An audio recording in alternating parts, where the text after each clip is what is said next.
ciertamente toda la casa de Israel, que este Jesús, a quien vosotros buscáis, Dios la es el Señor y Cristo.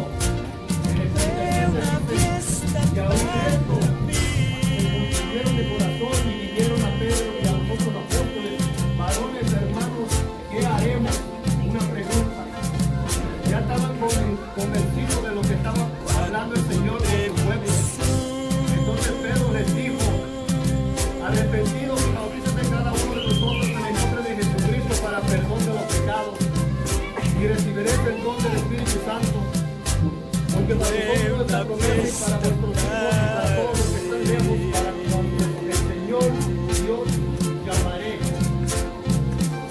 El hermano predicó de esta manera, hermano, y esos que creyeron, y a ese día Dios añadió a la iglesia un par de miles de personas a oír la palabra. Y ya entre